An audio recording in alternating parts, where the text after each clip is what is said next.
Piyush, I think, can go off video. And mute, of course, but yeah, in a bit.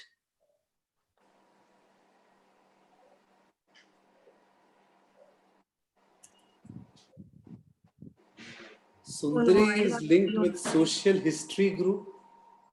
That's my email ID from the office. Okay, got it. Nevertheless, it speaks about what's happening around you.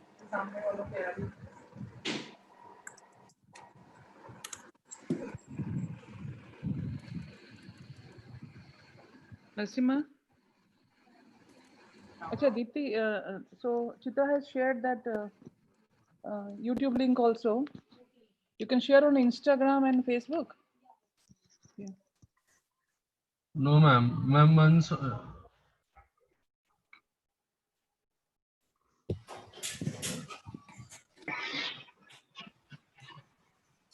I've also put on recording.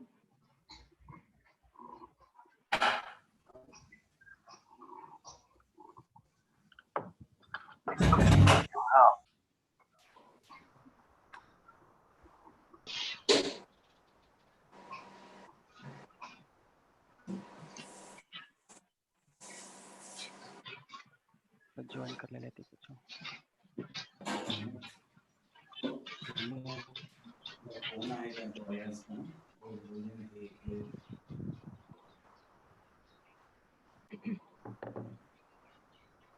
और हदीस का भी कोई phone है तो बस बोलना 1 बजे आ रहा है phone Gopi ka phone. Gopi is calling.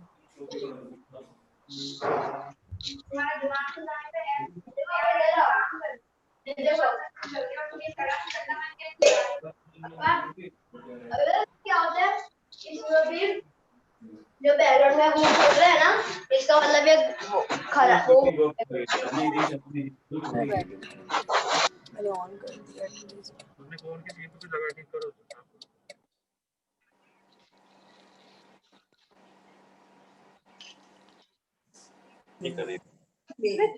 तुम यार करेंगे क्यों नहीं, थोड़ा होने दो उन लोगों को, अभी लोग The auto mute has been put, but it takes about a second or about a minute for people to get auto muted.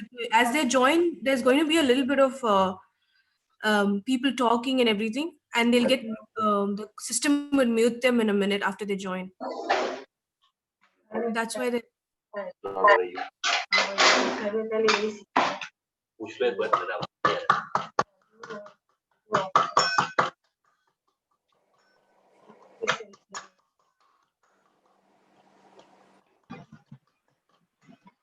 क्या हो गया भैया?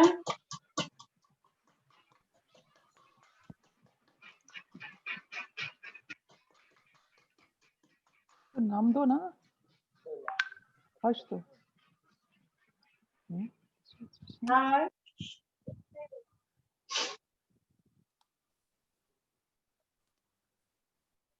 I think this is 88%. That's why it's mine not being. Less than 50% बंद रहे Bharat. Oh, it's coming.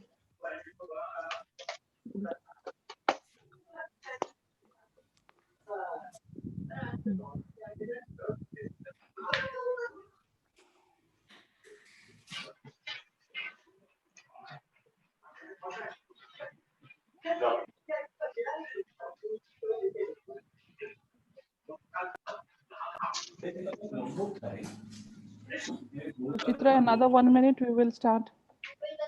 Varun has to like. I'm here. I'm right here. Yeah. Varun, is there a light possibly? If it's not, no stress, but don't worry about it. Right now only a natural lighting. क्या? हाँ, fan could. Is it better? Yeah. Let me see, because this Zoom also adjusts its lighting a bit. It's all about just the angle. Maybe you can also brighten your screen a little bit so that Try that. that light will be on your face.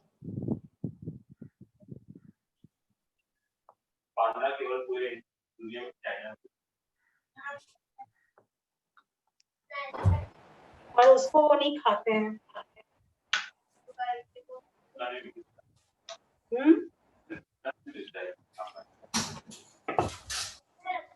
इसका बहुत में कितने घंटे की है ये बहुत अच्छी मूवी है Where is the noise coming from? I'm not able to find. Start. मम्मा बताओ क्या फर्क है उसको ये गोल है और मालपुआ पतली होता है क्या है? You're all having breakfast along with that. Malpua and everything I can hear. Yeah, I'm just trying to understand from where that is coming. So are we good to start? Yes. Yeah, just make an announcement to make sure that everybody is on mute and the videos are off so that before we start, so that would be good. Okay. So thanks everyone for making it today morning. We're really excited to have you. So as a request is that for the session to be really successful, we need the mute and video to be off. If you all could take a second to just mute yourselves.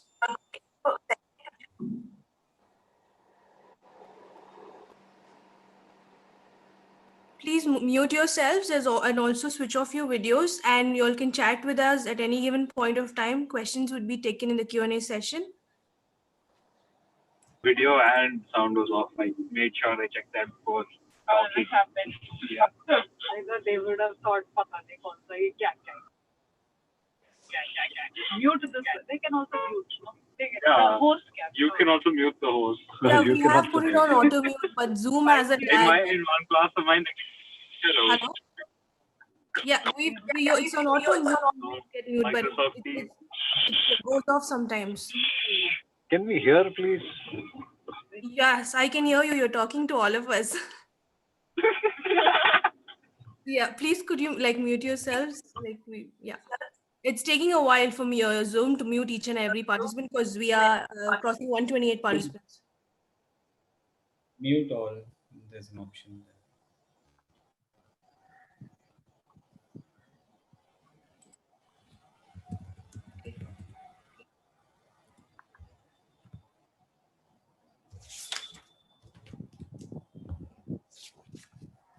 The golden. Everything is the same.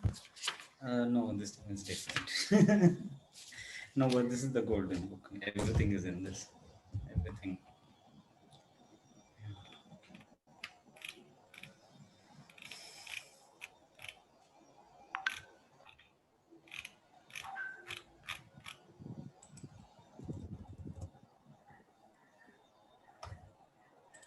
Okay.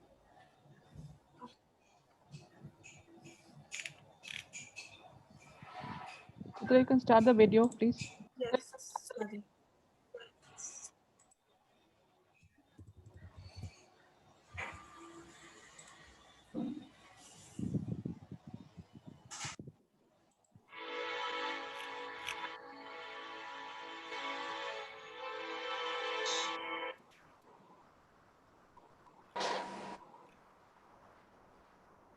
Not on the screen, Chitra.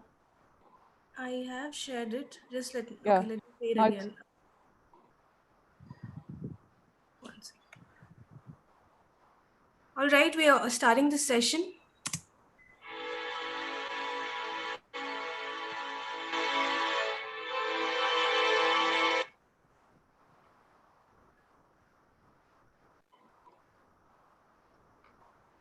A very good morning to all of you.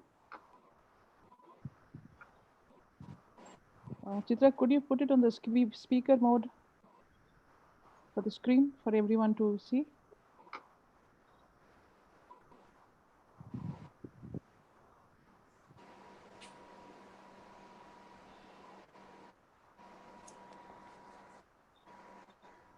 Yes, ma'am, you can go Very ahead. good morning to all of you.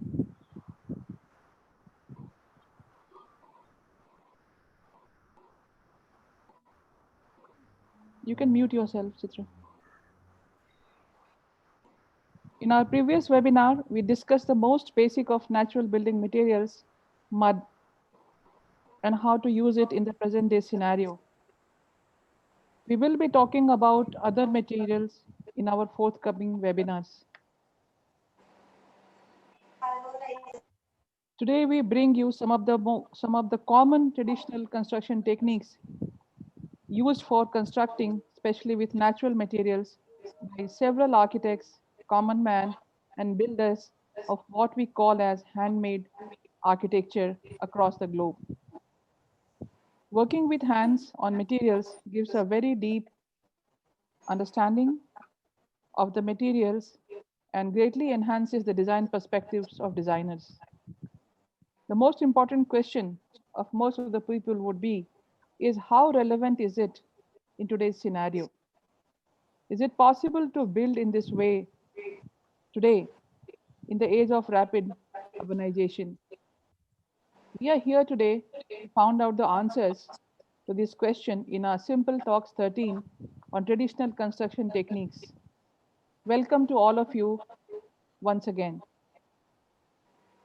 We have today architect Varun Thotham presenting his works and that of his guru Emil Kadek and architect Sundari.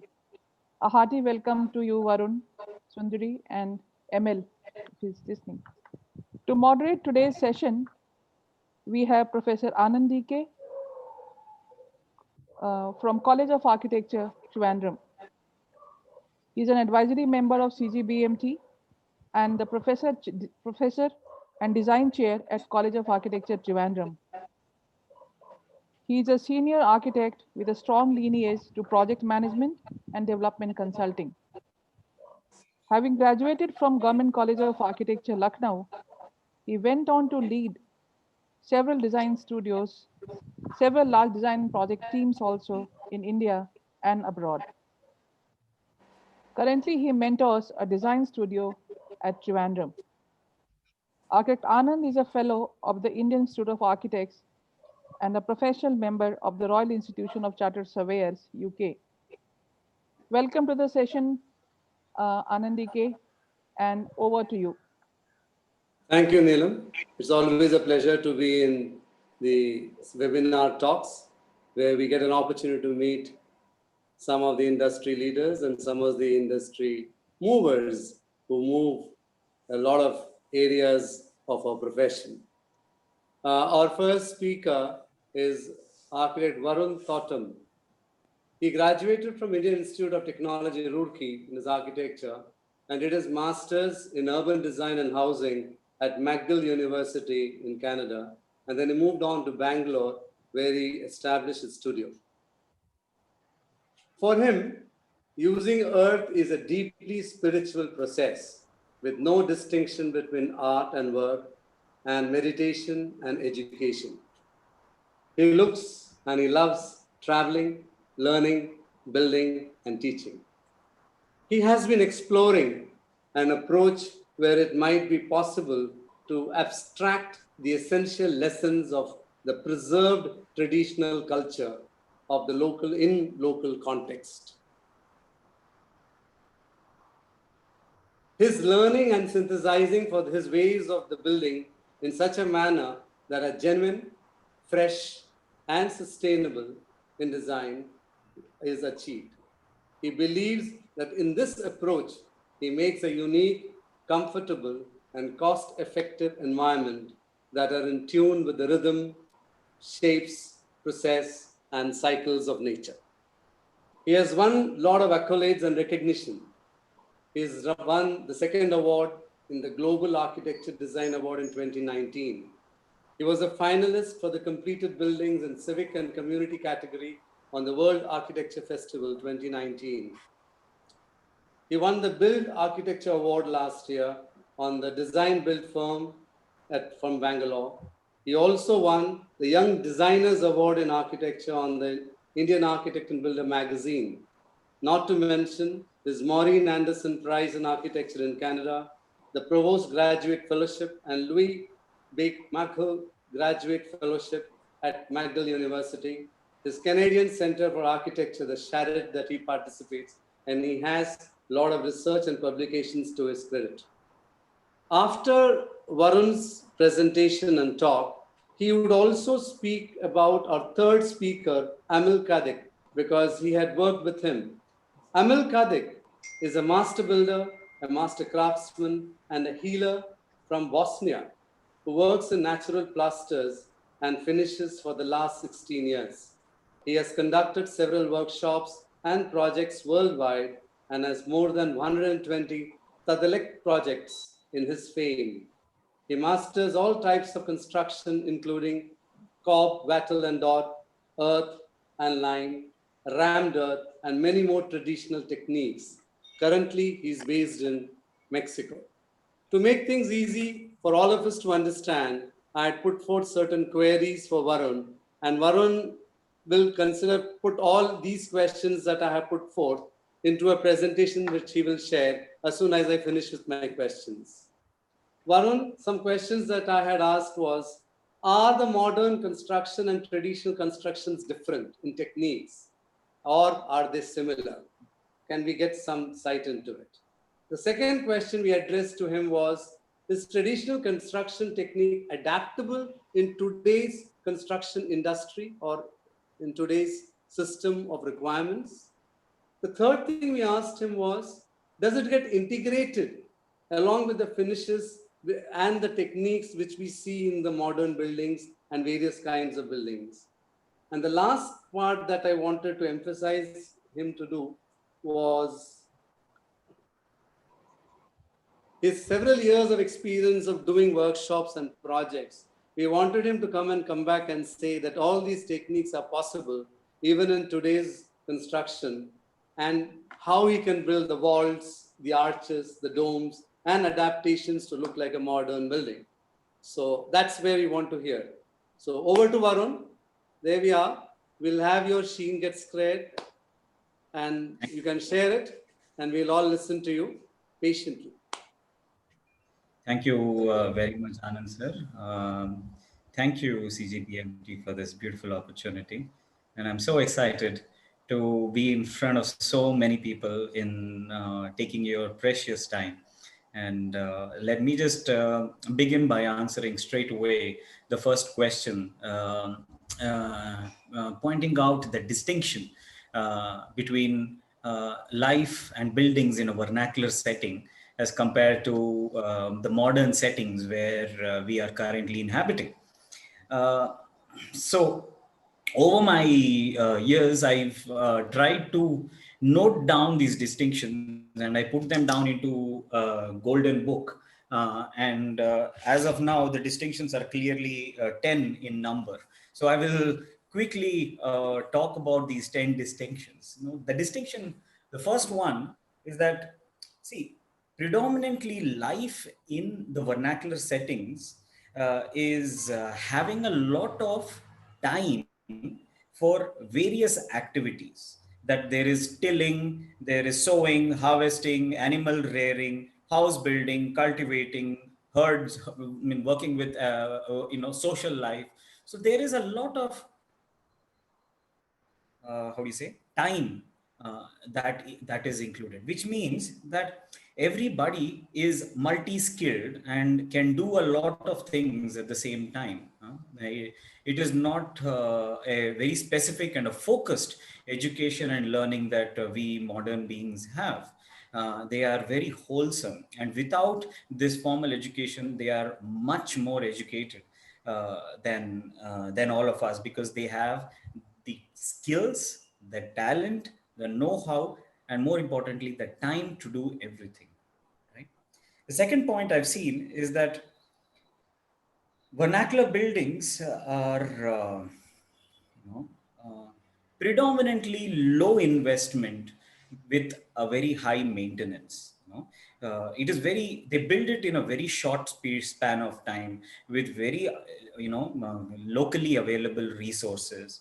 And they also are working together to do this building work. So the amount of time and energy and resources it takes to actually build a house is very small.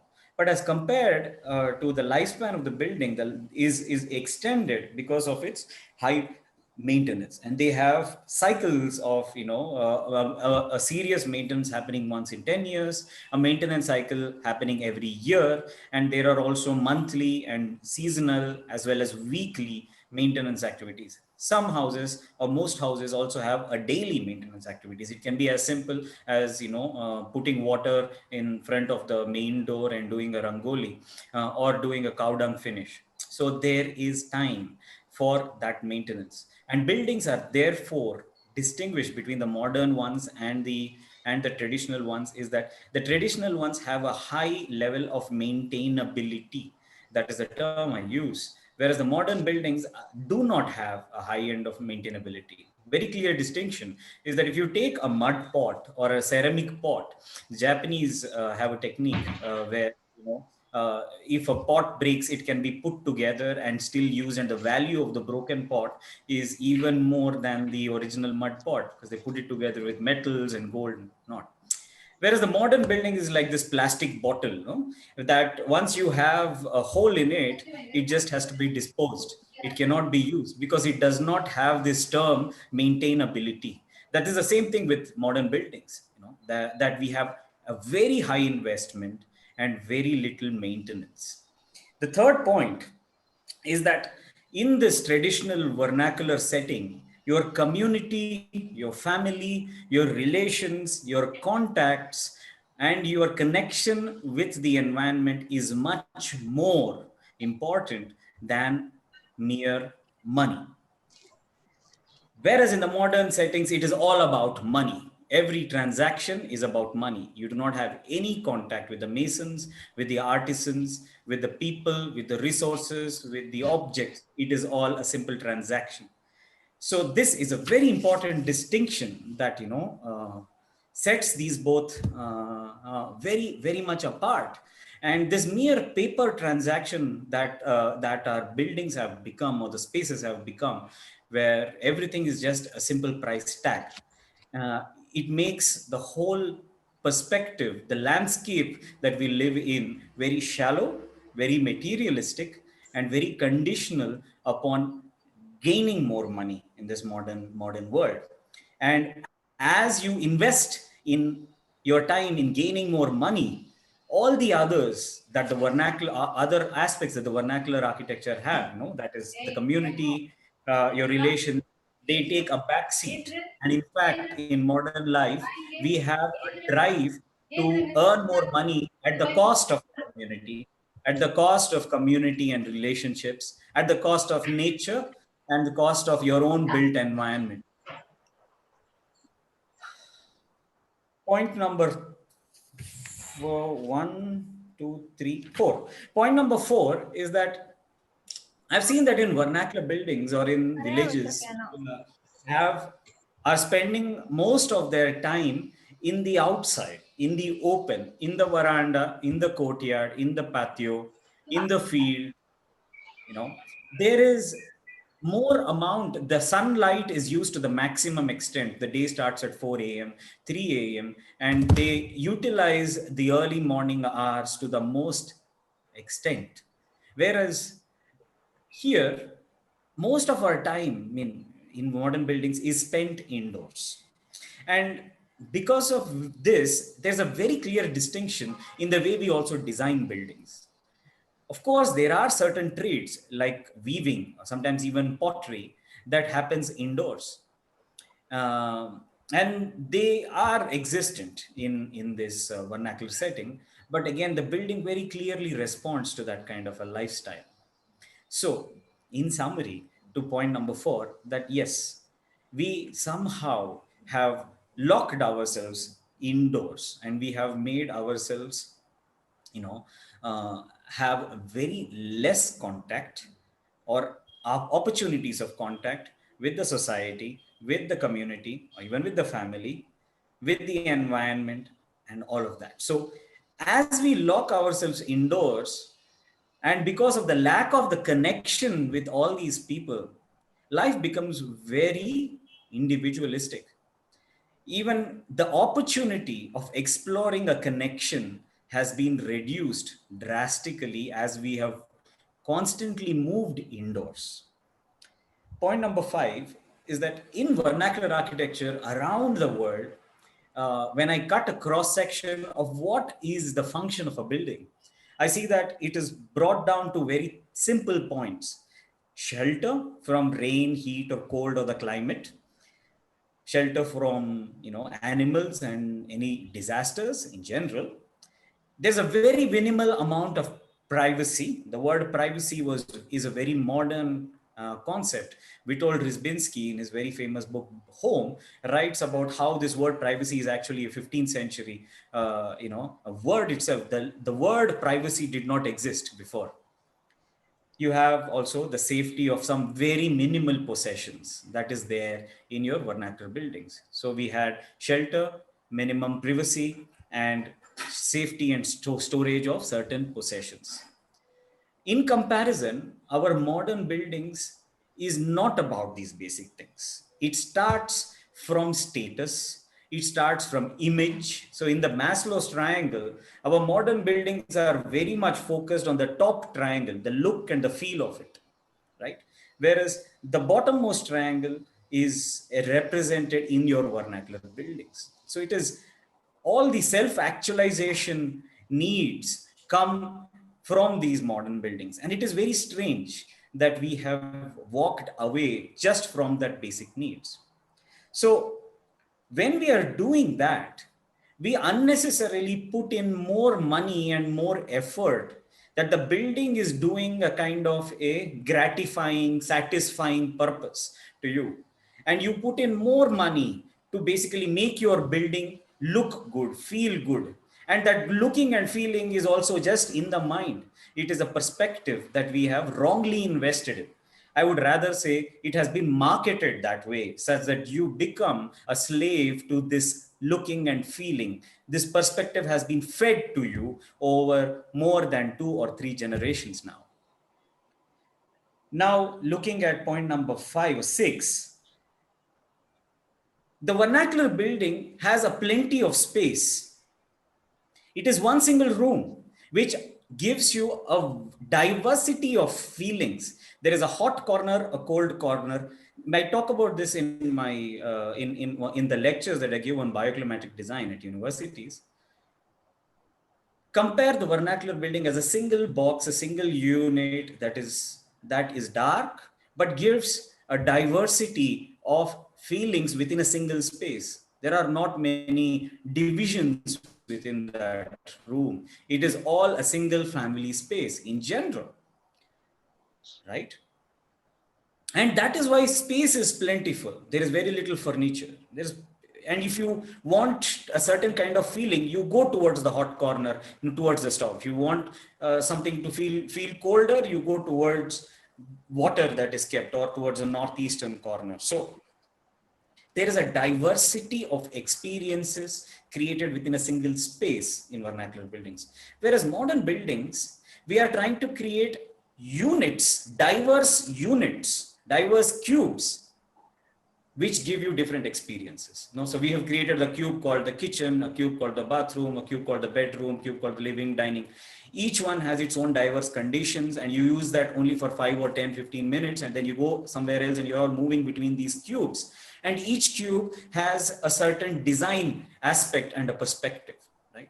So we have become individual units, so that the social space of what a home was is not there. In the history of interior design, there's a very beautiful book that in Gaston Blanchard talks about this in The Spear and the Labyrinth. There is even Christopher Alexander talks about it in his book, The Timeless Way of Building. It is written also in the 5,000 years of domestic architecture. There's the book 5,000 Years of the Home. So you have all these aspects, how our home has broken from the single cube into small stratified individualistic pieces. Because we are in these individualistic pieces, we still want that space, and our house has been growing larger and larger. It is not uncommon to have 15, 16, 2,000 square foot houses, which is doing the same amount of function that a 300 square foot vernacular building is doing, right?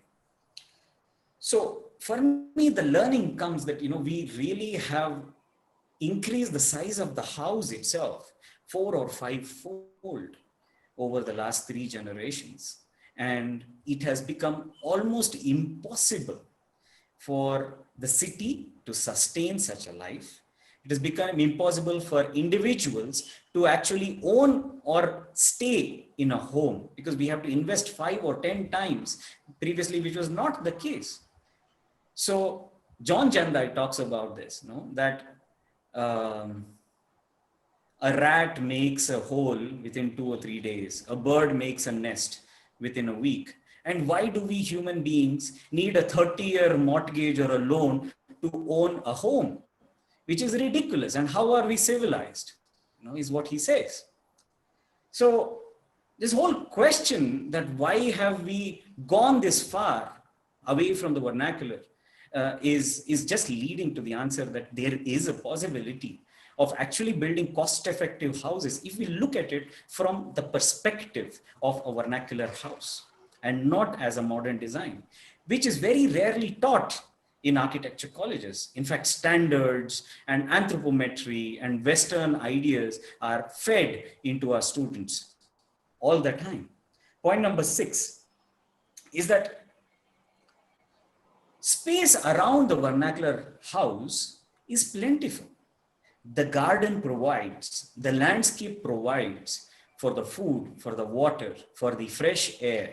And you have a trust and ownership on that space. A community ownership on a space around a house exists even today. There are rules of understanding. There are rules of maintenance, and there are rules of sharing those resources with everybody. Here, we have no space. Very little space. And even the space that exists has been walled, barriered, and appropriated by human beings alone, taking away the space from nature. We have created rules called setbacks, which have appropriated buildings just for ourselves. So that space that is there in vernacular architecture gives them a lot of resilience, because when they are able to very easily grow what they need, they can get fresh water and they can live healthier lives. It takes actually less amount of time to maintain that than to invest in money, get money, buy space, and live in a cramped society that we are in our cities. Thanks to that waste, the large amount of space, my point number 7 comes is that we have more area for waste disposal, and there is very little waste at all. In fact, in the vernacular precinct, when I see whether it is in Mexico or Canada or this whole of Latin America, India that I've seen, is that there is no waste. Why? That is because the landscape itself is providing for water and food. In our case, because the landscape is not providing for the water and food has to be packaged and transported from a larger distance that will support a city. That packaging and transporting has now created the problem of waste. Now the question of disposal of waste is a new one, isn't it? Which does not exist in the vernacular building. You just in the villages, they go with a basket, like a simple basket like this. We also go with these kind of baskets or a bag to shop, and we buy whatever vegetables, and we put the vegetables in a basket itself in the kitchen. There is no need of the refrigerator, and that is the kind of life. Water is bought in a pot. There is no wastage. And here we have to travel. We have to invest in the transportation of goods. We have to invest in roads and infrastructure for that transportation. Then we have to invest in a waste disposal system called the sanitary system that we talk about, where fresh water is immediately turned into black water, which needs a lot of energy and resources to convert back into usable water of any sort. And we are polluting the whole system. It is a big chain reaction just because we are disconnected with this environment.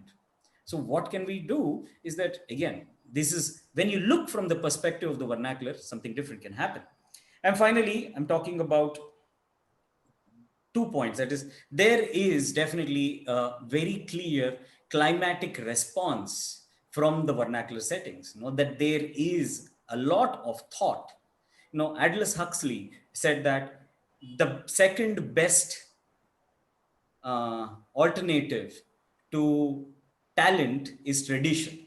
So they follow a tradition because the requirement for talent is not there. It just comes down from many generations, and they have these solutions over a long period of time. Coming to the point number 10 is that proximity is not a concern in the vernacular settings. Everything is close by, everything is in walking distance, because the size of the settlement is exactly designed or grown to that proximity. And in that, there are smaller sub-settlements, smaller chawls, smaller mohallas and whatnot, where everything is there within that walking distance, right? And man is actually connected now to this land. So because of this, all these hazards, that is fire hazard, waste disposal, sanitation, air and noise pollution, all of this is not as much as a risk or a hazard that has to be dealt with. Also, people have time and energy, and these are all kind of linking us. That how is it that we have been educated or are continuing to educate our kids in this modern setting towards a modern direction, in this straight line that has gone on for the last 3 generations, where our intent should be to teach perspectives, teach children a way of looking, expose them to this way of life that is real. What we are living is a very unrealistic model which cannot last. And that is why, we have these webinars, and thanks to Anand Sacha and ma'am here, Neelam ma'am, we are having this kind of a webinar to just highlight these. So I will pause here, and I would like to now go to the question number 2 and 3, where I can talk about a few of my experiences and clarify these diversities of how I'm applying these ideas in actual design and the building of spaces for my clients, right? Let me share my screen. I'm just asking if everyone is, everyone, if I am audible and it is clear so far. Yes, you're audible. I'm sharing my screen.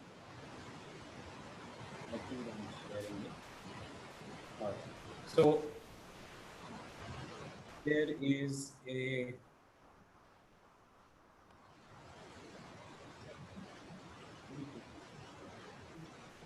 So I'm going to start with some of my questions that I'm trying to. So this is going to be the next 25 to 30 minutes where I'm going to show you all these photos and talk about these questions. My first question was what we have been going on all this for 15 minutes is that should we be looking at tradition or innovation? And what is it that we should be actually focusing on in life? So obviously,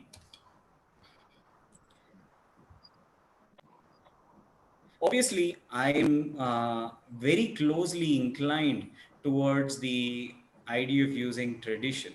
I'm very, okay, let me see why the images are not loading. 1 second. Yes. So, just traveling that this is a simple house near Chiapas in Mexico that I saw, a very simple subtropical kind of a climate, very similar to us. And that is a simple single house that they have. And you can see that there are not many windows. It is all dark on the inside. On the inside, it is like this simple wattle and daub kind of construction. You can see how minimum their life really is. And how easily that the whole village or the whole town is composed of these small simple boxes. I'm surprised this slideshow is pausing. Yes. So a lot more people are living in these kind of small box kind of a settlement, and there are a lot of these social spaces that are created in this very beautiful village of small boxes, of individual houses, and each house is having all these beautiful functions. So these are some very picturesque settings, which we now die to live for, and we would pay so much money to go and live in a resort like this. So these are built out of mud, adobe buildings with mud mortar, simple wooden roofs, and they have simple clay tiles, and they are more than 100 years old and have been passed on from many generations. Are the images visible, my friends? Yes, they are. Yes, they are. Hello? You can see there are a lot of small auxiliary structures which are equally important, where you have the storage of wood, a small oven, and you can see building materials are all scattered, because that is your maintenance. You have a few tiles that sometimes a monkey can come and just lift off, or a tile just breaks during the rains, and you can just replace them. So it is a part of this life, that the replacing of tiles, and even the child or the father or the grandfather or the grandmother is equipped to go up there and change the tile when required. It is common knowledge. It's as common as how we just go out and hang our towel after a shower in the balcony. You can see the ladders to the left there, which are used to climb up on the roof and maintain the roof. That is the evidence of the claim that I'm trying to make. This is again on the way to the Yucatan Peninsula, some wattle and daub houses with mud. And you can see this very, very basic kind of a structure.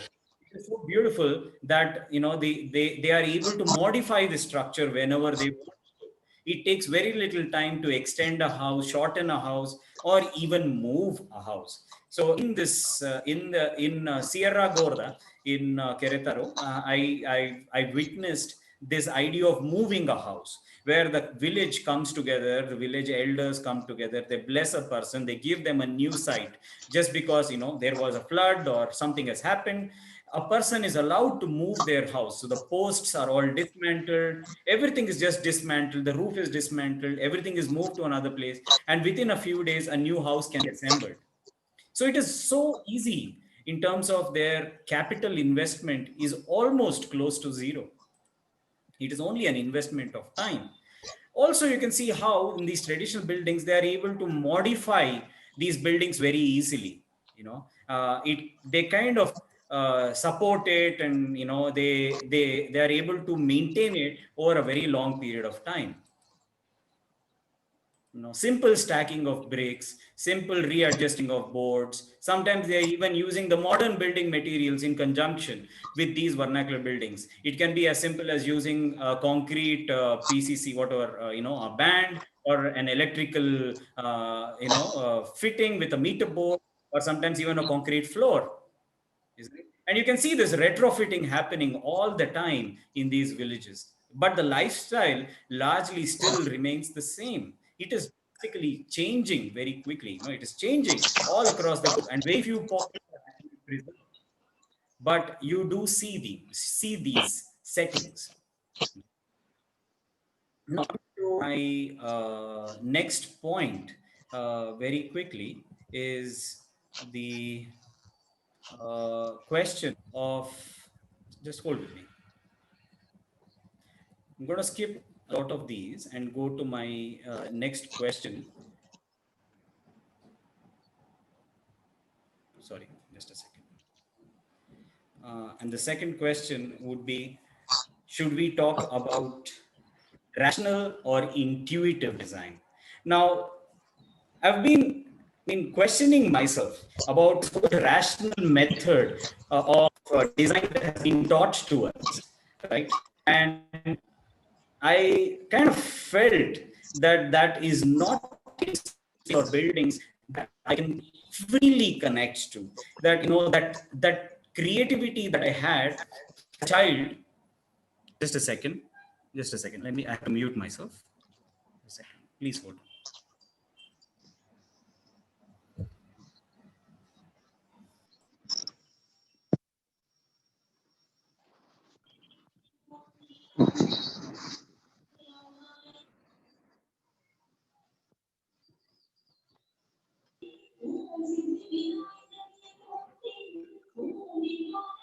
All right.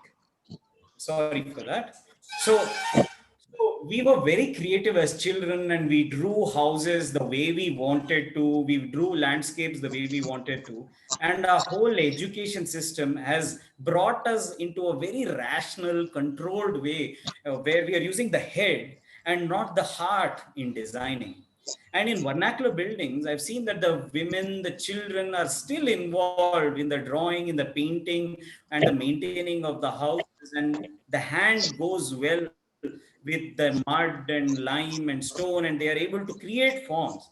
And I started looking more, diverse, basically moving away from this rational way of thought and looking at more organic, heartfelt, intuitive design, where I can use just the hand, just the imagination, just drawings and sight and the materials, the people around me to bring out something very unexpected. Okay, it is not something that is pre-thought out so much. It evolves on site. And in fact, building is that. It is not a product, but it is a process that takes a very long time. It takes a lifetime to create a building, and the building responds to your needs, and you respond to the building's needs. It is a kind of a marriage. And it is not like this product that, yes, someone has given it to you and you are forced to live with it. You cannot change it, you cannot enlarge it, and so on. So this slow method of building is very important. So this only comes through your intuitive way of designing, intuitive way of thinking about a building. It does not take an architectural education. It does not take engineering knowledge. It takes a connection with buildings, with building material, with the landscape, and with the people, with the artisans around you to create buildings. Architectural education is not the solution because it will teach you a lot of rational thought. So these are some of these very intuitively created works, and not, it is not, obviously, it is not my work. It is the work of a whole community of artisans, of children, of the client. Everybody is just working together, and it has grown over the few years.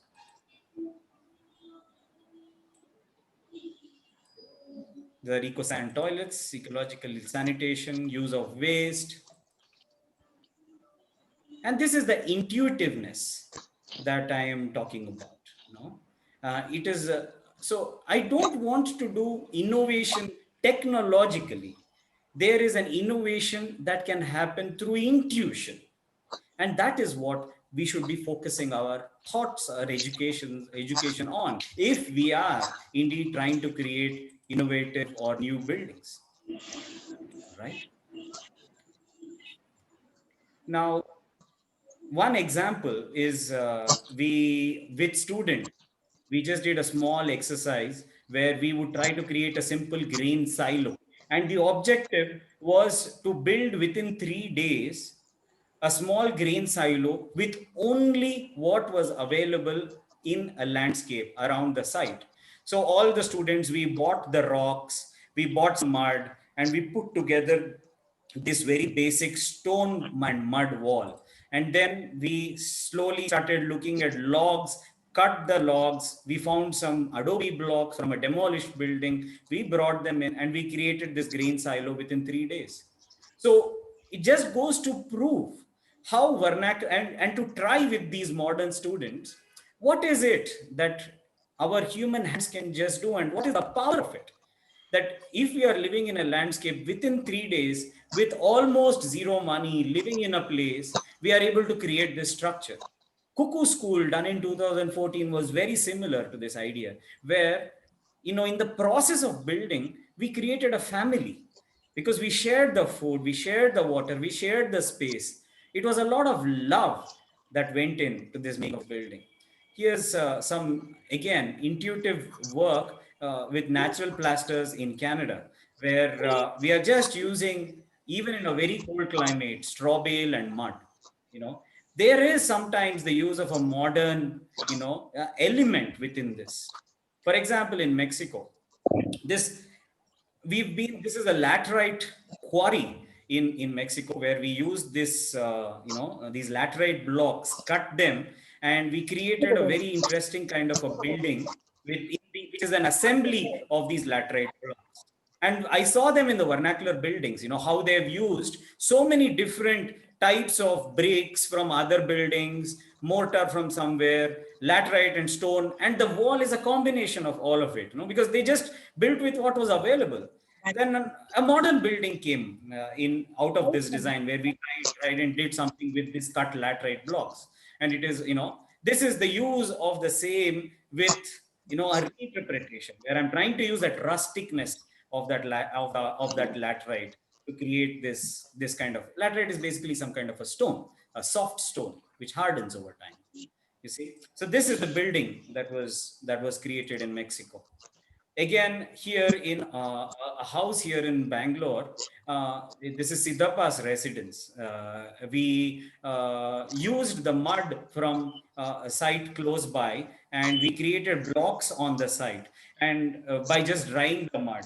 And how did we had to block the road and make these mud blocks on the road, dry them. It is in Amritahalli in Bangalore, and then use those mud blocks to create this kind of a structure. You see, I have married it with a RCC frame, kind of a reinforced concrete building, which is the bones, but the flesh and the skin is of mud, predominantly of mud.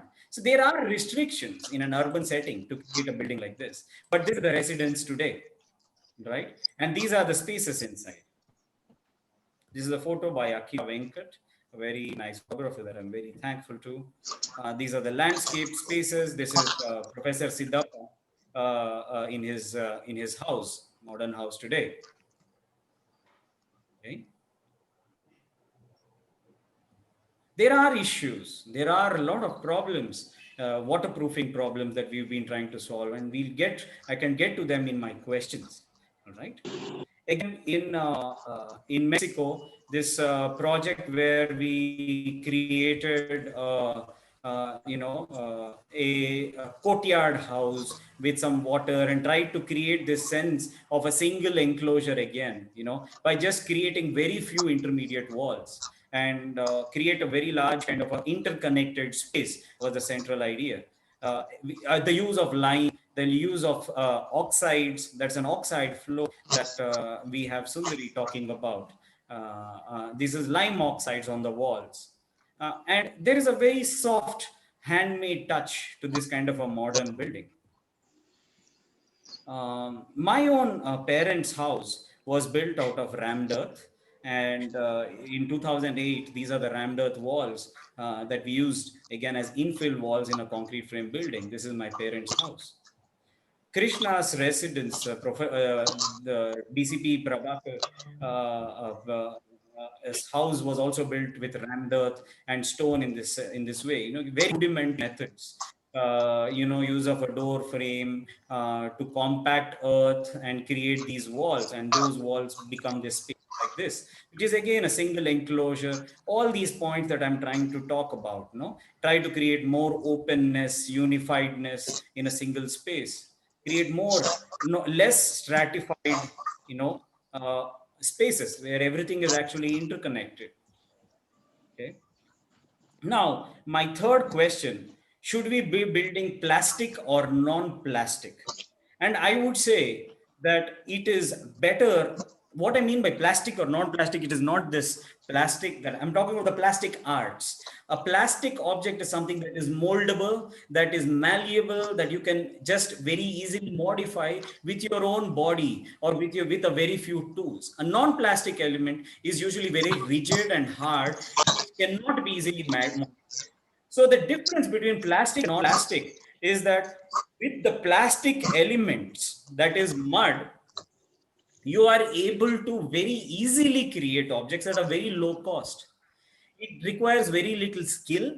It requires very few tools. So this is a workshop with my students in university in Mexico, where we are just understanding how with these plastic methods, that is just the use of mud and adobe, we are able to create spaces, experiment with walls, build arches with these plastic materials. Non-plastic materials require a lot of skill. They require tools to cut and form. They require questions of accuracy, which are very painful, which are very troublesome, because it requires a special rational education to use these non-plastic elements. There is some background noise in the behind, which is kind of troubling me. Can you please mute yourself? So these are some, plastic elements, some structures which are very malleable that we try to create. That is Professor Garduño, who came. These are all university projects where we are trying to, inculcate students with these ideas of using these plastic, works. So with that, the modifications of buildings becomes easy, because you don't have too much effort, you don't need too much skill. Anybody can modify the buildings. So the participation in building maintenance becomes universal. It does not require skill. It is not gender or sex specific. It is not age specific. It is not ability specific. Anybody can practice. But as soon as you start using non-plastic elements, it requires a machine, it requires a tool, it requires a proper timing, a proper calculation, a proper method to assemble. And therefore, you are now removing this opportunity for diversity in participation in building construction. So for me, this has become a big revelation, because just by using plastic methods, I'm able to include larger parts of society, women and children, old and young, male and female, across the landscape, across settings, beyond the barriers of language. We can include them in the building process. And that is what led to all these workshops in the last 5 or 6 years, with a diversity of buildings, where we created several complex forms for normal people. But it is this plasticity of the material that has allowed us, that so many people, more than 500 people, have participated in the workshops and built vaults and domes with us. And several masons and artisans have been able to participate in it. So these are simple, very simple structures built out of mud. Again, the same idea, no? Soaking mud and making blocks on site and using the same blocks, involving the local brick makers who just create these modern bricks, trying to get them to make adobe bricks. That is Jeremy from Made in Earth, Vanessa in the background, very close friends participating in the workshop. This is the final building, which is built in Tirutani, and it still stands in the very beautiful landscape around Tirutani. Okay. So now I will come to the last 3 questions that are there. So it's taking a little time to load because the images are heavy. That's the building. Okay. So coming to the last 3 questions was, should we build stronger or weaker? Now, this is a very tricky kind of a question, because everybody is, the modern architecture has been trying to train us to build stronger buildings. Mm-hmm. So it is a very common knowledge that anything that is very strong can crack, whereas something that is weak will bend. And that is what decides the life of a building. In our intent to build stronger, rigid buildings, a single shake of the earth has created havoc. You've had, earthquakes. And this project was the reconstruction of a school near Tequisquiapan in Mexico, where school children were involved in building their own roof after the earthquake. So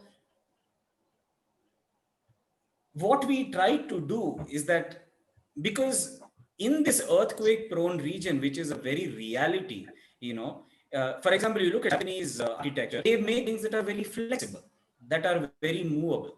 And it is not just earthquakes that move a building, the building is always in motion. There is vibrations because of a truck or a lorry or a train moving close by, vibrations caused because of the sound waves of an airplane, vibrations by loud music. When there is expansion and contraction in buildings just because of the extremes of thermal variances that we are getting. There is also the change caused because of the expansion of materials, because of unexpected rains. So building is constantly moving and modifying, and more rigid your building is, more risky it is, because it will crack. If it is soft and malleable, it will bend, it will mold. There's a lot of background noise, guys. So please mute yourselves. So this project, where the school children, poor school children were learning how to build their own roof and rebuild it whenever an earthquake happens. So now our approach is not to give a product. Really, it isn't. I don't have to go to a site and give them a product. I just have to teach people within a day or two with the simple methods. They will pick it up, how to build their own roof. It can be as complex as a wall, but it is actually very simple. And what I've discovered from reading Christopher Alexander or my own practice is that all these weaker plastic methods are actually very intuitive. And it does not take any learning. It just takes a rediscovery because it is already there inside us. We very easily learn and connect with things. The more rational and rigid things are very, very hard to master. Please mute yourself. So here we have school children again, trying to work with these, 8-year-olds, 10-year-olds working together to build these walls and domes.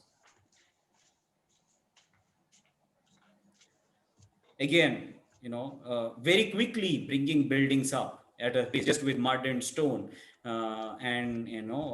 Within a day or two, we can raise these buildings up. You can see this is, again, a plastic building. Does not mean that it is weak. It is very strong. But it will take these frequent variations from the outside. It will just bend, but it will not crack. So these are the methods. This is brick tile laying in arches. This is my whole team who have, all the artisans who have grown with us. There's Maestro Andres Flores, who I'll be talking quickly, Maestro James, and this is the whole team right here, my beloved family that we worked together for the last 4 years in Mexico and building several projects. This is Maestro Andres teaching us how to, use on a template, trying to learn how to build these vaults and domes. Initial attempts in 2014, 2013, where we are trying to, learn these techniques. So this, for example, is just a block placed on a wall stuck with mud. And the capillary capacity of mud is so strong that a person can just stand on that block within a couple of hours. It is just mud stuck to a wall. These are your arches and domes. So all of these are, again, ideas of how we are building with weaker materials. Now, let me get to my last 2 points because we are running short of time. Low cost or high quality. Very clearly, please go, for the low cost, because the high quality is basically something that you are investing in to make it stronger, rigid, non-plastic, rational, and innovative. So it does not necessarily mean that it is good sense. Low cost is always common sense. So, for example, here in this very nice structure for Raul Makasaga, we created a small children's center, a community center. and we have been trying to build with these vaults and domes, very large, up to 7 or 8 meters in span. We built some very large vaults and domes, and it is very cost effective because we are just using bricks and mud, and there is not a lot of complexity here. So low cost comes with two very specific riders. One is that the minimum number of assemblies that you use in a building, the more cost effective it is. Our building is an assembly of so many different components. There are so many. When you make the Excel spreadsheet of what a building will include, it will go into a few pages. But whereas these buildings that I've created here, for example, this building is simple stone and brick masonry, just two elements trying to create a whole building. All right. There is some windows and formworks which can be removed later, but in general, it is just that. So few assemblies means more cost effective because it is faster. It is the whole thing that engulfs a single space, and it is easy to create. So this is what we have tried to, create. And the diversity has come mainly with the diversity within the building material, an extra fired brick or a bent brick or a large or a small size brick. You can see how there are many people working on this single big dome that is right here in the middle. That is the closing of that dome with simple bricks. That is the structure in that landscape. Very gently sitting. Each dome there is more than 14 tons in the air, stuck with just mud mortar. These photos are repeating, but yes, that is how we close the dome. They're not in sequence. That's how we are closing the dome. And let me show. This is the final product. When we look up, we have 1,400 bricks in the air above you, about 21 tons, and it just feels very light. It's like a balloon.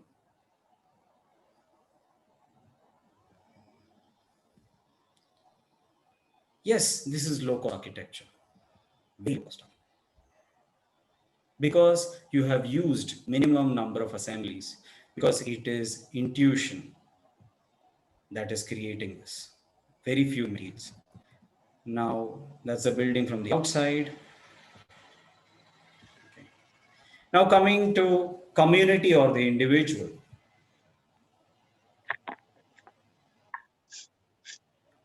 The best buildings come out from a community of people working together, from a community of artisans. It is very personal in this approach. Individualistic approaches for buildings are very rare and very difficult to achieve. The community is not just in working together, but also in the idea that you are exchanging information with people, exchanging information from several generations. Because I'm not able to do that in these modern buildings, it's too much background noise.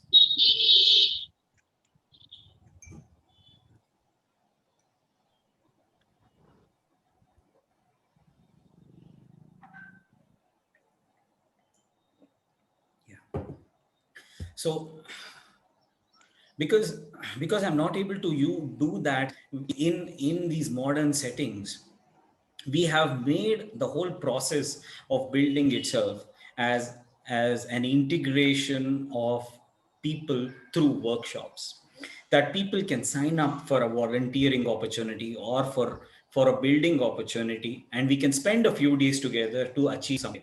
And we have done several workshops in every single project where there has been an exchange of information from the local artisans. We empower the local artisans to teach, and we try and do from mock-up models to real models. And it is a very, interesting kind of process. This is, for example, a rammed earth workshop where we have created, some very, very nice walls of very high quality with a simple workshop setting. So how do we create this community? And this community comes mainly by open sharing of lessons learned in building. As long, because the whole natural building scene, all of us natural builders are trying to work individually and keep information to ourselves. Maestro Andres says this, no, that the air that we breathe has to come out, the water that we drink has to come out, the food that we eat has to come out. Same thing goes for knowledge. We are not containers of knowledge, but we are pipes. We are a conductor of knowledge. And the more you conduct knowledge, the more the pipe or your capacity to conduct becomes, and therefore more knowledge passes through you. What you learn, you have to transmit. That is Maestro Andres' words. My own artisan, dyslexic artisan, vault and dome builder in Mexico, who is not educated in the formal system. But look at the deep wisdom that he carries. It's very powerful. And how he, with just these few words, can transform a person and transform a method that yes, it is not about, it is not the number of patents that you have. It is not the number of secrets that you keep, but it is the number of people that you share with, or the number of people you learn from. So all this integration of artisans, sorry about that. Yes, integration of artisans, integration of local masons is what creates that building. We have to create a community with them. We have to be very close to them, is what I'm trying to talk about. Here are some other buildings. And finally, I'm going to talk about, so this is this Cuckoo School, where that was the transformation point in my life, thanks to Cuckoo School, where that community idea of building became so much more powerful, because what we built was not a building. What we built was a family.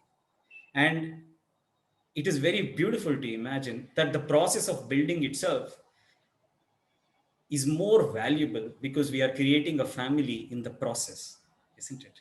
We are creating connections that last much longer than the building. That is much more valuable than the building itself. It is a mere object. It's a mere building that will last 15, 20, 30, 40, or 100 years. But these connections that we've created, the moments that have touched us, will carry on for several generations. That is Cuckoo School and the whole idea of Cuckoo School. In this Casa Naomi, which won several recognitions from around the world, it was a 14-day workshop where 20 people came together, and we built this small workshop together. Sensei Amel participated in this workshop. I'm coming to Amel very soon. But what Amel taught me through his several workshops is this change, this flip of my own mind, where the value and the relationship between a master and an apprentice just comes out. It's very emotional when you just connect with a master who knows so much, who's so spiritual, who can read your body, who can read your mind, and he can tell you what to do, he or she. So this is Amel right there on those workshops. So Amel Kadik is right there, and this is the whole group of people which we together built this vault and dome structure, and it finished up like this. I would like to point out how all these buildings that I've created, according to Master Sensei Amel and according to Christopher Alexander, is that building is always a repetitive process of a single, it is a single repetitive process. It is like Kung Fu, you practice 1,000 or 5,000 kicks. Fear that person. It's not 100 different things. It is one single action that you are doing, like putting mortar and placing a brick, for example. If you master that one action, you can create a building.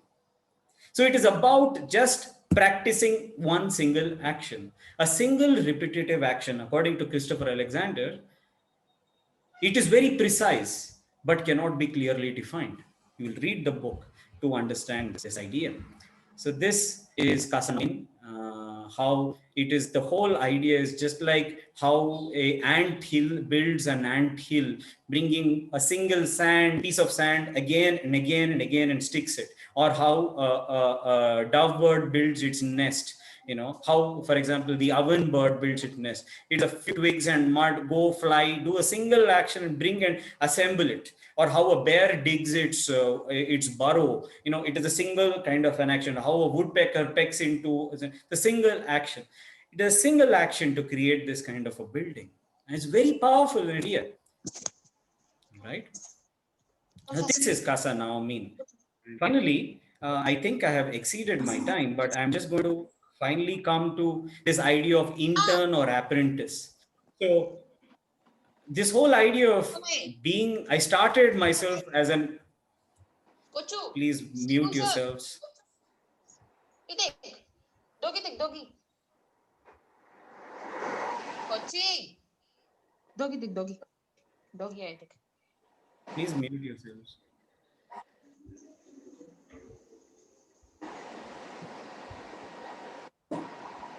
Varun, can you quickly close this presentation so that we can just get on to the next one? Yes. Thanks. So we have the idea of intern or apprentice. What I thought is that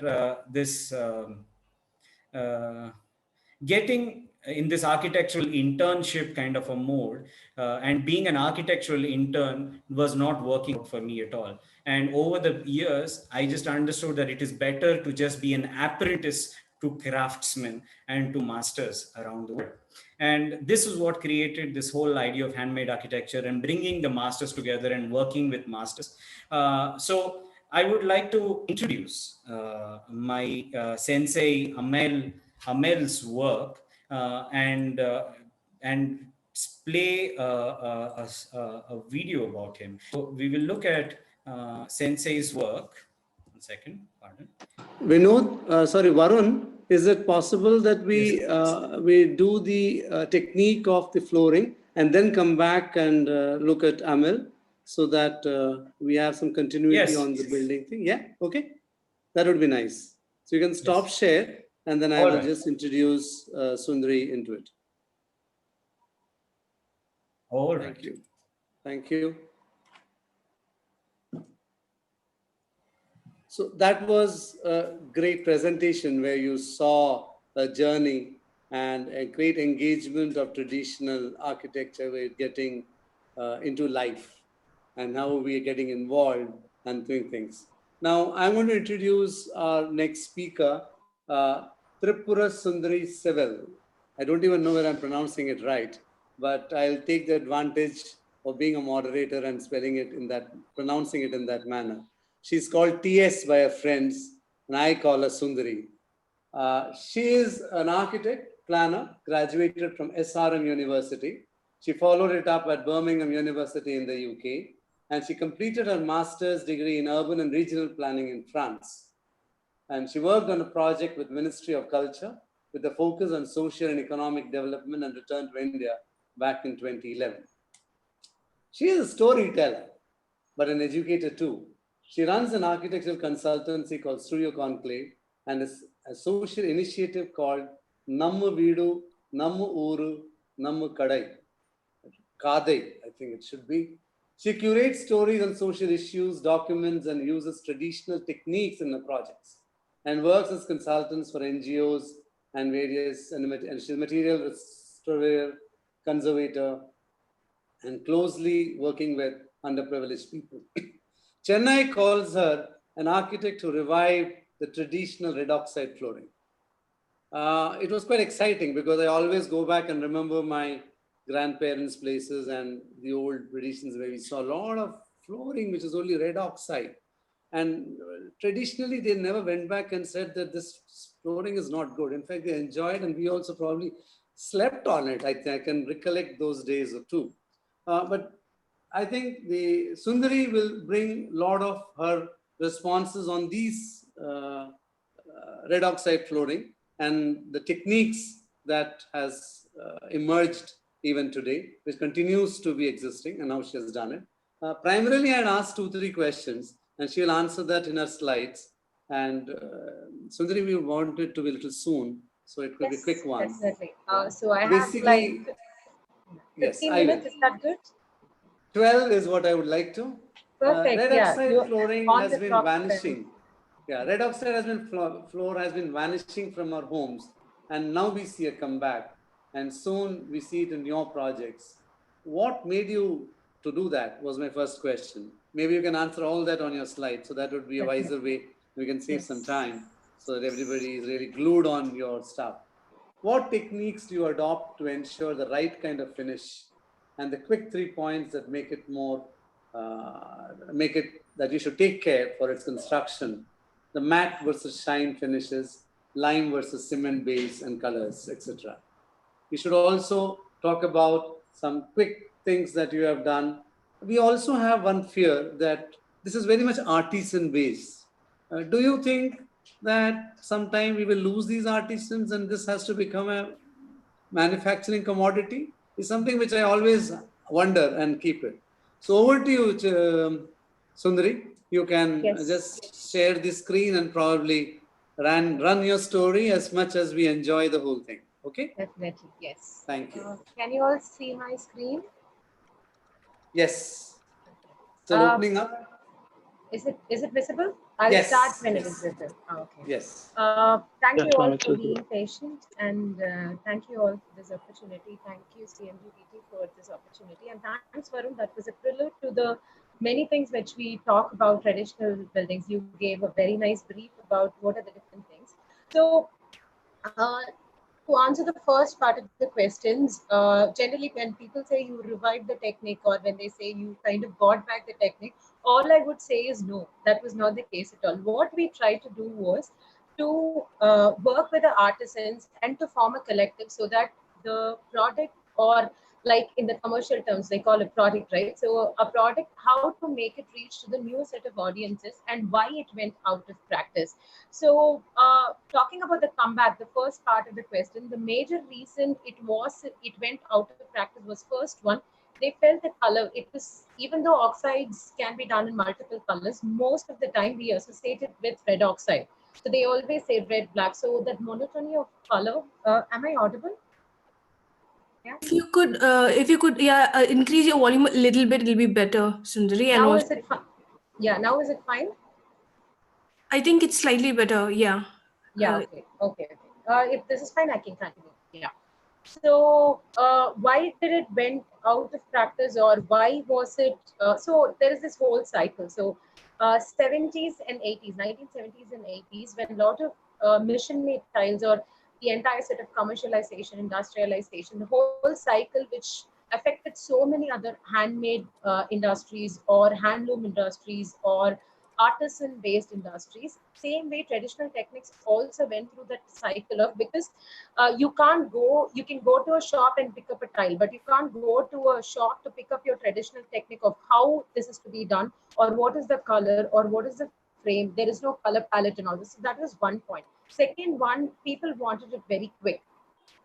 They felt 7 days of curing, 14 days of curing, and then polishing. All this was tenuous. And the third complaint, which generally they said was, there is a lot of cracks. There is a lot of water-based problems. And then to answer the first two set of questions, it was more of ease or more of comfort. They couldn't go to a shop and buy a piece because it had to be laid. But the third part of question has a slight sort of problem, because at the end of 1980s and the starting of 90s, the end finish was started to be made in mission polish or mission based polishes. So whenever a mission is set, see, you need a kind of a resting period, curing period, all that is required. So when the mission started coming in, same way, due to the compression and all that, the cracks also started coming in. You don't need compression, you need a setting time. There is a difference. Machine does it quickly, but it doesn't give that resting period or curing period for the material. So I would not say we kind of brought back the material or and all that. we just felt that a color palette of probably we have tried out around 212 colors for different finishes of oxide, and we made it into a piece, and like in an auto, we just put it like a moving exhibit where people could see, okay, this color, this particular color, this particular shade, and all that. So that is one thing. And when we talk about comeback, also, I feel convincing a client, if that's the first question, when they visit a place which has an oxide flooring, when they visit a place which is traditionally made, and they experience the place, they experience the change of climate, they kind of walk in it, they feel it, the touch and feel of it. I think as humans, this particular sense is very interesting, and when they visit a place, they eventually want to kind of use it. So I wanted to put this particular blue and white because initially when we started, it was a huge problem of mixing, getting the right tone of colors, getting the right tone of combinations, and we were scared to use lighter colors because lighter color mixing should be equal, and then we had to use it commonly in all of the spaces and all that. So that was one aspect of it. So convincing the client to answer it, if you take if they are taken to the site which has an oxide flooring, if they experience it, if they know the essence of it, they will eventually start loving it. And then also we work a lot with children to help them understand better what are the techniques and all that. So once the children are convinced, I think the parents are also convinced. And three things to remember while construction, or to make sure there are flaws. So the maximum complaints, probably I should say three complaints we get is red oxide flooring has a lot of cracks. And then second one is there is chipping. There is difference between cracking and chipping. Chipping means you will have small pieces coming out. And the third part is fading. So to answer all the 3 points, the major thing is, like, for example, they say, right, the taste of a food depends on the quality of the water. I think any construction material, for example, even if we take Athangudi tiles, only if it is made in Athangudi, it also has a geographical indicator tag. Only if it is made in Athangudi with that mud in that place with the artisans, it has that particular finish. It has the particular sheen. Same with an oxide flooring. The water quality is very, very important. If you ask for numbers, what is the percentage of water quality it should be? Basically, water which doesn't have any moving impurities or which has high acid content. So these two things. And the third one is sand which doesn't have a lot of large chunks of, so sand should be properly filtered and used. So if proper quality of water and sand is used, we will not have cracks, or we will not have that fading problem also. And the artisan based problem, mostly people say, is if it is manually polished, if it is hand laid and manually polished, I've not had problems. If the water quality and everything is good and manually polished, there won't be any cracks. And once the curing everything is done, then the finish, all the problems which we generally say. So to quickly say 3 points: take care of the water quality. Basically, uh, one site, I think a couple of sites, we had water which was mixed with the sewage. So that was a huge problem which we had. So that is something we have to take care. And matte versus shine. Okay, thank you. Thanks for that pointer. Shine basically is something which is immediate. Sheen is something which ages beautifully. I think any traditional material has that. And then as much as you walk, as much as you explore the space, that kind of gets better. So it can be made with cement. It can be made with lime and mud also. I'm talking about oxide finishes. It depends on where we are using it and all that. So it can be done with lime and mud as well. But like I said, most of the time when we discuss about it, we leave one portion of the like we talk about the clients, we talk about the designers, but mostly we leave the artisans aside. So I think they have been the torchbearers of bringing this or sustaining this for a longer time. So initially, when we were starting up, we started having these workshops where we had a lot of kids coming in to explain the thickness of how it should be, how it should not be, and different patternings of it, and then how it works with light. How it, because I also thought scientific methods of recording all this was required. The how it reacts to different shades of light, how it reacts to different parts of. This was a workshop we had a couple of years back. So basically, if someone is a client or someone wants to get experience with red oxide, how do we do that? So how do we convince them was a question, right? Most of the time when they start using it, when they experience the material with their hands, then they are very excited and they're very happy to do that. And bring back, being an artisan-oriented art, can you see it getting commercialized? That is one thing. I think I have 2 more minutes. So anything related to artisans have this aspect of like whether we are respecting the art or the artisan. Is the art important or the artisan important? But in terms of construction, uh, they are actually the ones who are always teaching us, who are making us understand it better. So if someone asks me, I think that is one first thing which I spoke with Varun also. We are always happy to call ourselves masons or people who are working under the artisans to understand how that works and to realize it. So it's important to keep so these are the different color combinations with the so this workshop is for potential clients or for people who want to experience it, to understand the difficulties and all that. So we will work out lighter colors, darker colors and all that. So I would like to end it with a point that yes, it is getting commercialized, and I think like the Atamuri tile got GI tag, many other traditional techniques which are very unique to particular zones like finishers and all that, they also need to be done, and that is one facet of traditional building materials and techniques which we needed to finish. And I think that's my 12 minutes. Yeah, thank you. Thank you, Sundari. That was pretty crisp, and I think we got a hang of that. This is not something that cannot be done.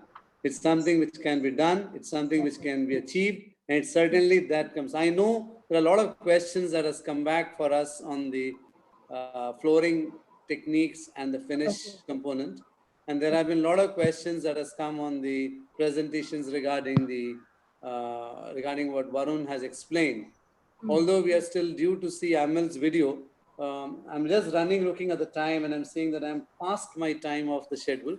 So what I will do is that I will run some questions and then probably come back and see the conversation that we had with the master craftsman of Amal with him. So that would enable a good feel when we close the entire webinar. Would that be okay, Neelam? Is that okay? Fine. Yeah, sure. Yeah. I think we have Sundari was speaking on lime plaster. Yes, that was a question that was coming in. So what about the lime? So I thought we'll hear something on lime plasters also from Sundari, because that was one of the questions that's come on very strongly. Okay. Talking about lime plasters, again, there is this word, right? Labor intensive. So labor intensive. I would like to say that it is time intensive. I think more than the labor intensive part, the time intensive part is what makes a lot of people like ready-made, like getting a powder, getting it done, and then you don't have that patience to work on it. Yes, lime is getting back into the. Should I touch upon the technical part or? Okay, technical part of it. Okay. So whenever there is a finish, whenever there is you can use it on the walls or you can use it in the interior and exterior when we talk about lime.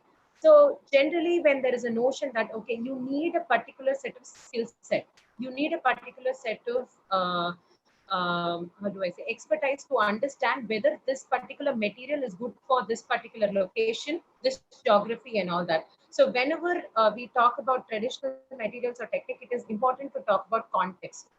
So lime plaster, most of the time, whether it is hot and arid or hot and humid. For example, if you take Madras, when we had a couple of lime plasters which we were doing, the problems were completely different. But when we were working on a project in Udaipur, the complete set of problems were different. So I think, again, the water quality plays a major role. How are we sourcing the lime? Whether the setup of making the lime, the entire process of making the lime. For example, in Chennai, there is a lot of restoration work happening, but I would say that only in a couple of places they've used the traditional method of making the lime in the site rather than getting the ready-made pack of it and all that. So regarding lime also, like any other traditional materials, the most important part is to understand that it is a breathing material. So it is not that it doesn't have to have a lot of transportation in between. You have to make it inside. I think making insight is the major problem, which a lot of them feel no, it should not be done. Even those who want to do it, they buy the ready-made packets and then they come back after like a year or a couple of years and say there is this chipping, there is this cracking and all that. And again, I'm not going back to the artisan part, but I would like to emphasize that there are certain artisans only who can do color oxides or color line finishes properly. And more than the finishes of the line or the different outcomes of the line, it is important that these techniques from them are recorded and they are kept in the loop. Like there is a complaint that most of them don't give out the, what is that called, equations, or they don't give the proportions, or how do we call that, the basic mixing and all, they don't give out. That's one major complaint, right? But the few artisans which we work, one of them, like I mentioned, is 92 years. The first thing he told in our workshop was he gave the list to all 100 of us. He gave the entire set of numbers. The only thing he said is, whenever you're doing it, please call the artisans. Please call the people in my work. It's a very small village where around 30-40 people work with Lime Plaza. But sadly, we were able to engage them in terms of workshops and different lectures and all that. But to engage them in a project, people have that mindset like it is not a permanent material. Lime finish is not a permanent one. So I think it is to understand the process, the making of the entire setup. There is a sound. Hello? Yeah, okay. So making of the line, the entire process, it needs like minimum 5 feet diameter pit, and then also you need in Chennai they actually tried making it with cows recently. I think a couple of years back it came in the papers and all that. But are we using the right materials? Okay, we are using the right technique, but are we using the right material? And I think that also is because there are a lot of these replicas of lime or oxide finishes or Athangudi tiles or anything we call. So in the client point of view or in an architect's point of view also, as someone who's going to enable the use of this material, it is very difficult to find which is the authentic material because we don't have that. So I think on a very larger note, mapping of these practices, mapping of these different artisans and people practicing the right paths, that is more important. So getting back, I don't know if that answered the question. Yeah, so yeah, I think one thing which is definitely visible is that both lime and oxide flooring, irrespective any color, they are not a finish that I just buy it off the shelf. I mean, like this certainly, which is something which is integrated at the place where it is getting executed, and it is a lot of it depend upon you and the artisan who is working it. Okay. That's definitely there, and that could be probably going for all the traditional materials and the techniques that is being adopted. I mean, like you as a person are part of this entire process, not standing away and seeing a finished product alone. Exactly. Some of the questions that are prompted are that Athangudi tiles, for example, look similar to oxide flooring. And they have a sheen which grows with time. Are they the same? And if they are the same, can it be related to be as a similar as a commercial product of an oxide flooring? Okay. Okay. Thanks for this question. So interesting question is Athangudi tile is like pieces. You get it in pieces and it is laid. So it is laid and so it is already cured. It is already colored, cured, and then it comes as a product where we lay it in our site. But oxide flooring is like one piece. Like one of my artisans says, I don't know how many of you see Tamil. Tile oru piece, idu mulu piece, which means tile is just one piece. This is like the entire thing is one full piece of tile. So that is one thing which we should. So this is completely like so. Athangudi tile you can get it as a product, but the curing, the color, sorry, not coloring, the design, the coloring, curing is done and you get it in pieces. And that's a beautiful art. And I would say only if you get it from Athangudi, it is Athangudi type. It also has a geographical indicator mark, which means that it belongs to those. And I think that gives a security to the artisans also, the geographical indicator tag. And it is a piece, it is already cured and all that. But telling you this, the Athangudi tile, when it is laying, that needs the artisans who are involved in that, not anyone who is not experienced, because it is double the size of your normal tile which you get. So that laying needs a certain expertise. So that is one. But if you take oxide flooring, it is laid. So this is like your, for example, if you can decide you have to put an Athangudi tile right after, while you're constructing and your columns are over and that point, you can do it. But you can immediately buy it and do it. But when you have to decide if you're going for an oxide flooring, little bit before during the construction stage itself. And also Athangudi tiles you can lay it once you're painting, your second coat of paint is done, your windows are all fixed, you're ready to move it, you can fix and move in.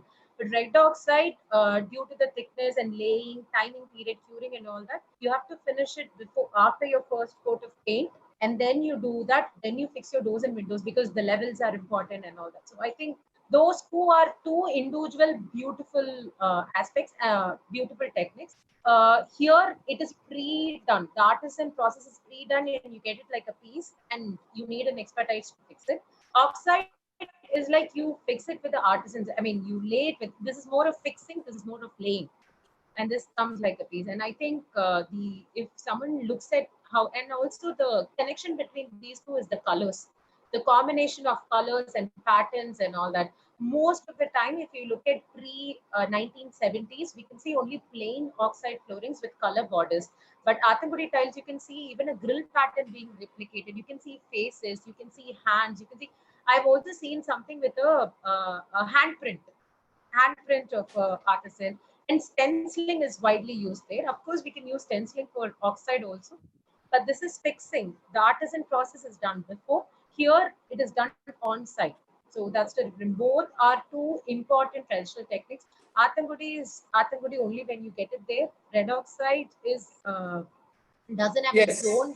Yes, I understand that, and I think certainly it's a great bridge between getting an artisan at the site to do something, and where there's difficulty to do that, and yet wanted to achieve the traditional finish, you can still do that, subject to an artisan available and helpful to make sure that it is finished appropriately.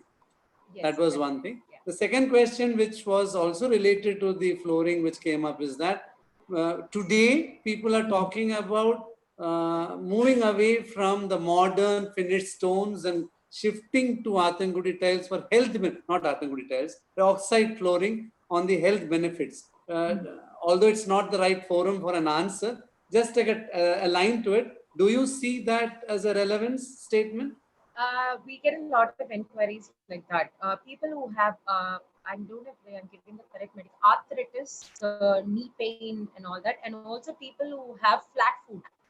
Flat foot and that particular problem, the doctor suggested them that don't use marble or tile for your thing. Use a natural stone and or any, see, they won't say oxide finish, they'll say natural stone or natural finish. So the option is Athangudi or oxide flooring. So I have a lot of people coming in, and I think it is basically because, again, this is from my artisan. He said any house which is comfortable for an elder who is above 80 and a child who is below 30 and they don't skid and fall, it's a comfortable flooring. So I think most of our traditional finishes have that, how do I say, that connect, right?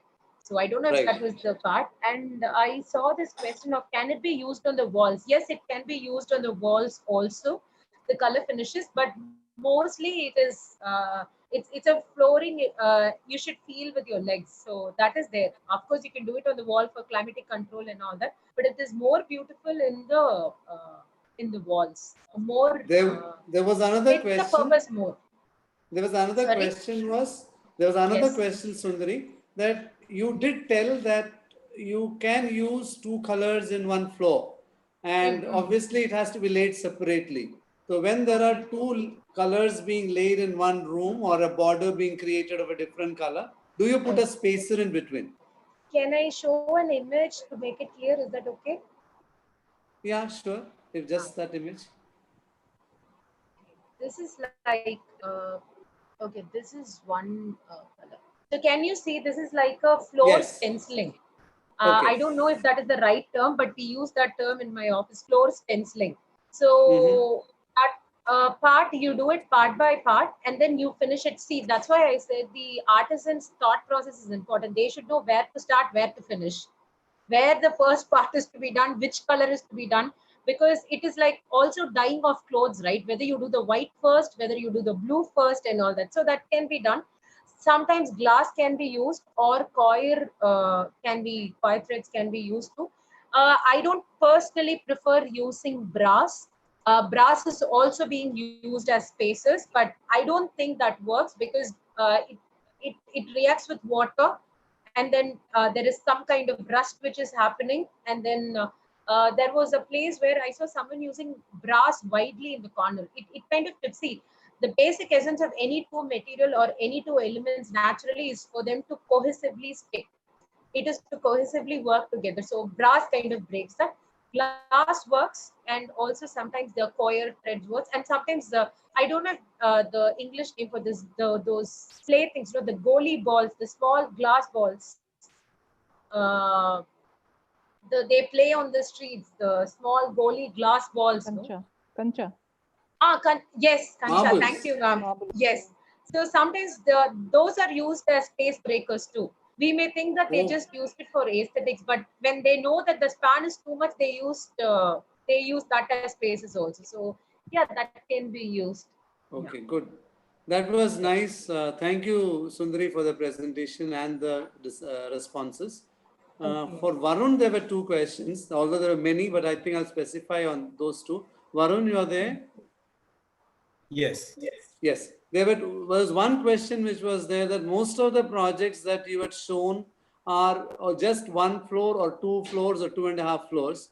The question which was there, can it be done in 4 or 5 floors, and what specific things should I look for? Obviously, it holds good for a framed structure, but if it was a normal building format using traditional materials only, is there any specific two-liner that you would suggest to make it into a 5-floor building or a 6-story building? It exists around the world. Specifically, examples in vernacular architecture come from Sana'a or Yemen, Shibam. So 7-floored mud stores, not mud buildings exist. It's just, the context is important. Site is important. If it is possible, it has existed before, it can be built. Right, got it. The other question was, when you're making an arch or a dome, have you put any other reinforcement other than the blocks that we see, adobe blocks that we see? No, it is without centering, while using just the guides, and more importantly, the body and its movement to create a curve. As I said, it is intuitive. So it is not rational also. The curve just comes through the stability of placing these blocks on top of the other. It is just a balancing act. And of course, mortar playing its role. So there is no reinforcement at all. There was one more query which came in just now. How do you integrate these material construction along with, let's say, modern glass and fittings and stuff like that that will go in? Do they do it? Yes, that has been the challenge all throughout. Frank Lloyd Wright, in creating the Falling Waters, for example, had nice straight steel windows, and he had to butt them against a stone wall. And you can see those details. So, the difference Sundari was also talking about, that natural materials are always flexible, soft, malleable, moldable, rough. They change over time. Whereas rigid materials are going to butt against them or connect with them. So it is about handling that connection, and it is not easy. It requires a lot of testing, innovation, experimentation, because the modern building industry is only prescribing rigid versus rigid connections, mostly. Right. So I think many other questions that we received were not related to the techniques. So I'm holding those questions back so that that can be answered independently by the forum at some point of time. And there were some academic questions, which I guess will hold good when we take it up during an academic session. So that was nice. Do we run the conversation between Varun with his master Amal? So how long will that be? That's around 8 minutes or more? 10 minutes, 8 to 10 minutes.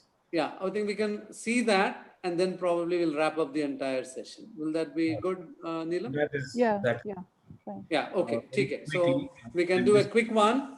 We can Yes. see the master and we I'm can gonna feel him. show, yeah, I'm going to show him, show a few of his work very quickly, Yes. so that you can see whom we are talking about, the sheer mastery of this humble master craftsman. So this is a Moroccan technique called Tadela. There are also Italian stuccos. Serofino is what he does. These are all lime finished spaces for very high-end bars to very low-end community buildings. The association with Sensei goes back for a few years, but more importantly, it is this taking his same workshop again and again and being an apprentice with him is just overwhelming because of the knowledge that this is graffiti kind of a technique where you kind of scratch, you create objects with lime. These are the finishes that you can create with lime. So this is the kind of work he does. A simple master plasterer. So we'll look at his video. I'm going to play his video. Of course, important to say is, and so my family always thought I'm going to be the first engineer, the first doctor, the first ambassador, the first something important in my family. I mean, grandfather was important man. He was like the director of 300 people. There's a bit of a lag, Varun. If it's okay, I'll play the video. Effort. Okay. Yeah, yeah, because the internet is lagging a bit. I've downloaded everything. I'm stopping my screen share. Yeah, perfect. I have it open. Of course, important to say is, Just a and quick so my minute. family always thought I'm going to be the first engineer, the first doctor, the first Share ambassador, screen. the first something important Okay, let me. in my family. Of course, important to say is. Can everyone see my screen? Yes. Yes, Thanks. ma'am. My family always thought I'm going to be the first engineer, the first doctor, the first ambassador, the first something important in my family. I mean, grandfather was important man. He was like a director of a 300 people company in communist times in Yugoslavia, which was an enormous effort. And he did it all with four years of primary school. He was a natural. He was a natural leader, and he was very, very honest and straight with people, and people loved him. And he was a good solution bringer. But so, like always, isn't it? The ones who have the least formal education are the most educated. Because they learn very quickly to observe and to assimilate not what is taught to them in the school, but what they need in order to survive and thrive. And so the first one is a passive way of learning, and it's almost a violation sometimes. And the second one is active. It comes out of your own need and curiosity, and that one is a very powerful way of learning.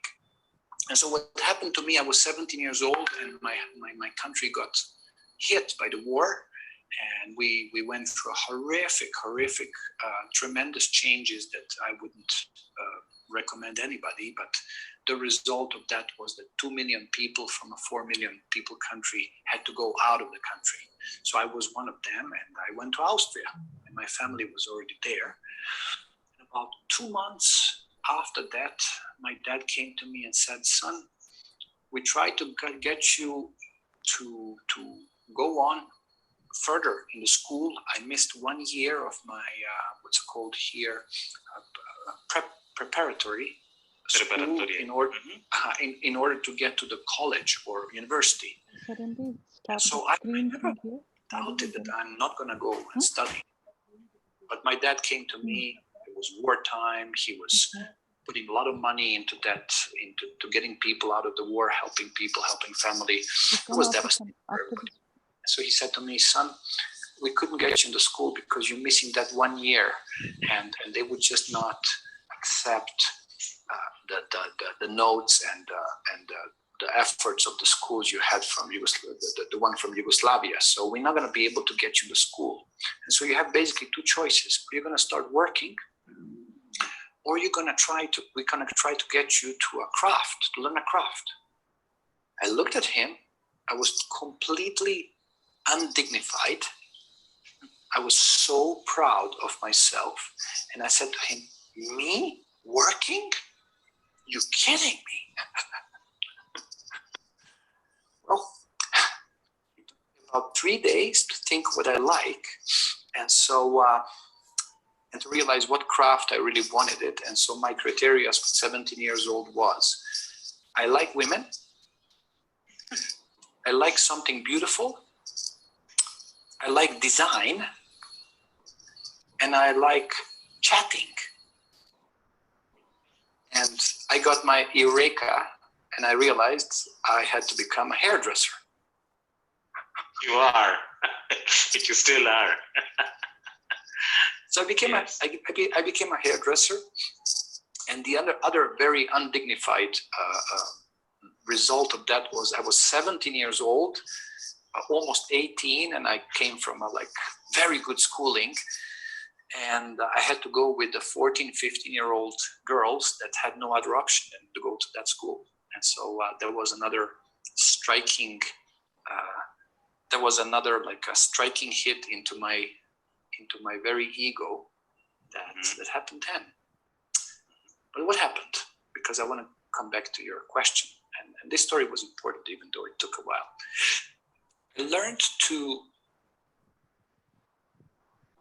learned to transmit through my hands and through my movements a lot more than just the physical work and a product of that work. I realized that me working with hands was giving me many very, very rich and important benefits. I had the physical benefit of being in movement, and later as a earthen constructor and plasterer and builder, like moving earth and moving shovels and moving materials and mixtures and all of that every day, and applying it in a very correct and repetitive and almost a meditative way. It built my body as much as it had built my spirit. And so there is this societal effect too, and this one is really important. Before I worked and before I started working, I had a very high opinion of myself, and I would see myself as being a person that had to achieve a visionary effect on the world, had to be a kind of a commander, and had to be kind of a philosopher. So a person that's very heady, that's very mental in some way, or that's like moving himself from this realm of heart up. But when I started working, I suddenly had this epiphany about how many things that I use every day are actually made by diligent and very, very disciplined work of billions of people. And I could not anymore disrespect them in my own thinking about the world. Suddenly I had this profound honoring of all the people that are putting so many hours of every day's available hours and energy that Mother Nature, God gave them. And I just couldn't escape anymore from the fact that the world was filled with amazing people. Mm-hmm. So that's a societal effect of working with hands. And at the end, the spiritual effect of working with hands, there is a beautiful allegory that comes from Sufi, which is a mystical Islam. And that says, in Turkey, for example, when there are many Sufis and dervishes, the whirling dancers, mystical dancers of Islam, that they said that all these Sufi masters, even though if they are on a very high level of a spiritual attainment and a social acceptance, that he is really very, very, what you would say in India, a very important guru. These guys would never stop having some kind of craft. So they would work at least a couple of hours a day on producing something with their hands. The reason, there was two reasons why they would do that. One reason is to never let people think that they are in some way better than others. No, which has quite an impact on these postmodern times where we're in, where narcissism and me is so big and amazing. I mean, but this is ancient wisdom. This is something that has worked and that will always work in some way. And the second reason why they had to work was that they understood something of our energetical nature, something of our spiritual nature, that probably great gurus and Ayurveda in India understand. They understood that if you want to be in balance with life and with all your relationships, not only human, also non-human relationships, if you are not transforming this energy that's very prevalent, that's very strong, but that's in some way very cold, and makes distances and makes too many distinctions that get you away from your heart that is able to embrace world. If you work with your hands, a nice part of that coldish energy goes down into your hands, already being touched by your heart. And so your hands warm up, and suddenly you have balance. So you understand the vision, you understand the body, you understand the other person, and you understand the product. So there's balance. So that's why it's important to work with hands. Even though if you're an architect or any other kind of a person that's more bound to computer or to very, you could say, mental, rational jobs, I would always advise have an hour or two a day working with your hands. Washing dishes is not a bad thing, okay? Because there are many ways to wash the dishes. So there's a good way to wash the dishes and there's not that good way to wash the dishes. But that's another workshop. I mean, I would spend one day at least. One day.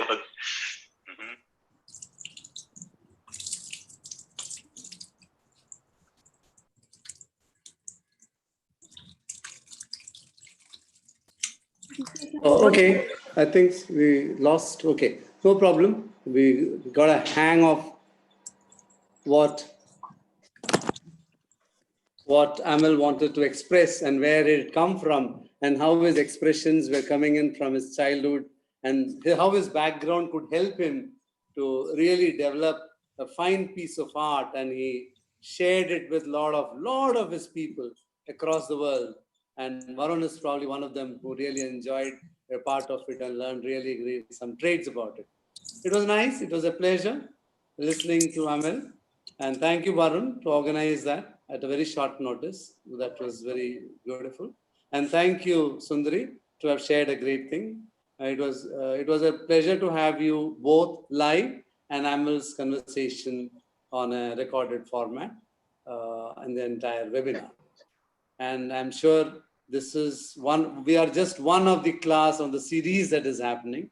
People who are following us and repeating will probably enjoy and probably learn a lot of other things as we go along on various factors of sustainability and traditional architecture. Over to Neelam. Yeah, thank you, DK. And I think it was really unfortunate that that video somehow some technical glitch. We will share the video with all the viewers. I mean, through mail, so that they can actually get the whole point what Emil was actually trying to say. It was really profound, and I really thank Varun for bringing that. So I think it has been a great session. We'll. I'll be also very quick. I think we are running out of time, so but I'll be very quick. And in this time of mechanization and 3D printed houses being lauded for being the need of the day, these age-old. Yeah, 2 minutes. I don't know why my video is not coming in the center, so I do not know what is the problem. We can hear you, Neelam. You can just continue. That should be good. We can see you. Okay, fine. Fine. Yeah. So I think every day we keep hearing about this whole construction being done in a day, and then we have 3D printed houses, being done. So how do you actually, talk about these kind of techniques in a time like this today? But and these age-old techniques may seem very irrelevant, but I just want you people to pause for a moment and flip the whole scenario. And what I mean to say is the urbanization, the statistics that by 2030 we will be, so many people will be staying in the cities, and how are going to do it, and these materials will not work, and these techniques will not work. Let's just flip that. Let's de-urbanize from now onwards. Let's just think in the opposite direction.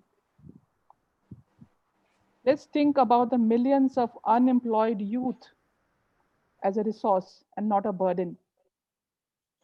So in that scenario, do we really need, and do you think it is fair to have mechanization of buildings? What do you see in the future? And what would you prefer in your heart of heart? Now, thanks to Corona, people are able to work from home. So they can be in a village, they can be in a suburban areas and live a much better life, quality of life, rather than living in pigeonholes in the city. What do you see? I leave it to all of you for introspection. All the speakers today have taken uncharted paths and are trying to bring dignity to the traditional techniques of construction, methodologies, etc., by mainstreaming them in the construction industry, trying to mainstream, I would say. And I think it's a very brave step. And kudos to you all, Varun and Sundari and Emil. I think that was really, really great for sharing your works and your most valuable experience. It was truly inspirational. Dalwak Educational Institute, a 100-year-old institute, which is our hosting partners and also the institutional partners for this series of webinars on traditional constructions and materials. It is located in Agra. It's a 100-year-old institute. And the mission objective of DEI is to provide value-based, comprehensive, and interdisciplinary education to evolve a complete person. The architecture department of DEI was started 5 years ago and has been attracting very talented students from all over the country. The department emphasizes on sustainable development at the core of architectural education, embracing the winds of change under the able guidance of architect Molly Caprihan, who is heading a department. Service to humanity through profession and working with hand and communities is imbibed deeply into the students as a core requirement. I thank Professor Dr. Prem Kalra, Director DEI, Institute, Have any wine? and Architect Molly Caprihan and Architect Piyush of Department of Architecture for partnering as our institutional partners and co-hosting the session. Thank you so much. I thank Professor Anand DK for moderating the session very sensitively and in a balanced manner. Thank you, Anand. Thank you. Our sessions are to bring information to you, the common man, in the most simple manner, so that you can understand that all the things that we are talking about in our webinars from the beginning are doable. And that has been our emphasis, because we all feel that this corona and this global warming and this pandemics, we cannot do anything. The government has to do, the civil organization has to do, and someone else has to do. It's too difficult a task, it's too complex. As Varun showed you, and as Sundari showed you, as all these people showed you, and Emil talked about it, it is really possible. I heartily thank all of you for actively participating in the webinar. I think we had close to over 500 registrations, very enthusiastic participants. Do sign the attendance and leave your feedback. Our next webinar is on building with natural materials, and that is with Professor Jaisim, Architect Dean De Cruz from Goa, and Architect Sandeep Virmani of Hunashala fame. See you again soon. Stay safe and stay healthy. Thank you so much. Thank you. Thank you so much. Thank you. Thank you. I think Piyush will wait for a few minutes. Yeah. And, because people are signing attendance. So once everyone logs off, we will end the session, Piyush.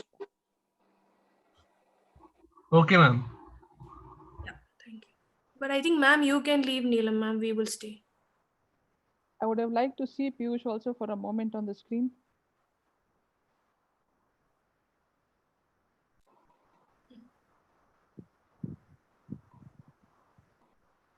Piyush, can you switch on your video?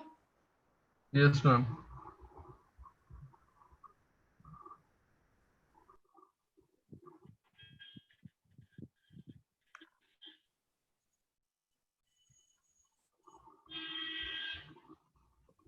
Thanks for all your help, Piyush. It was a very good. It was really, really very nice. Really very nice. Thank you so Yes, much. ma'am. You did a very good, great job. Thanks.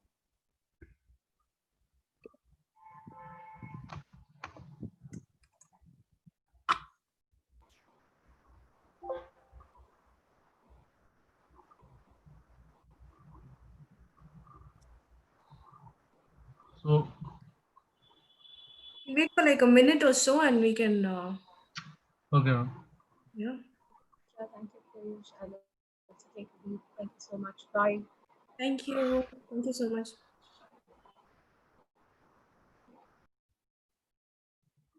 Yes, Anjali, you'll get the recorded session. It'll be on YouTube in like 2 days or so once you edit it.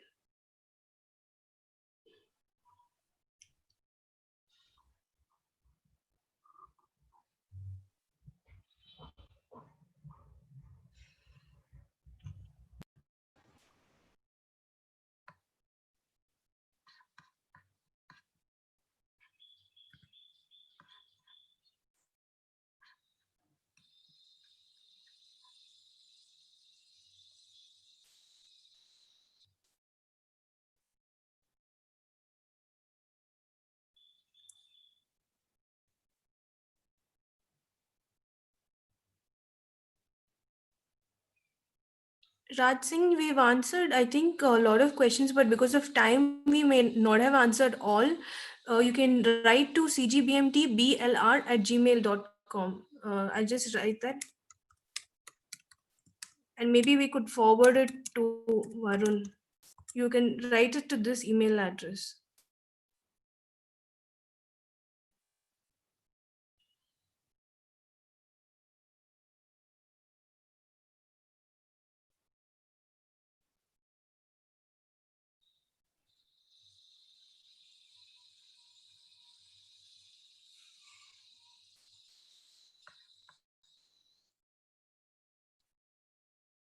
Thank you, Pranesh, for joining. Thanks, everyone. So we're having some next week as well on 28th, which is the next topic. So it's a 4 series webinar. So please join us for the next week on 28th. We will announce everything on social media, which is CGBMT Instagram and Facebook, and email IDs as well. Will be.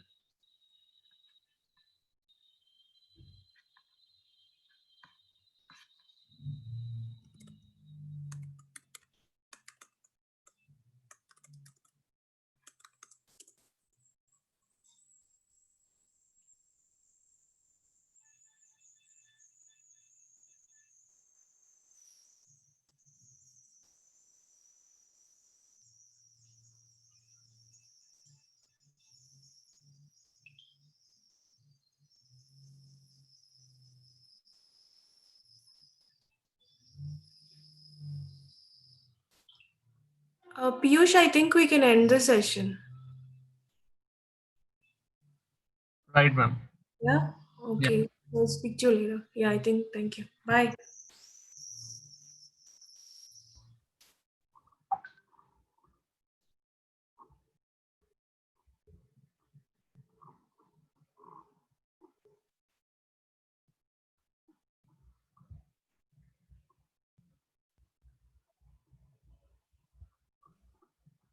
La, la.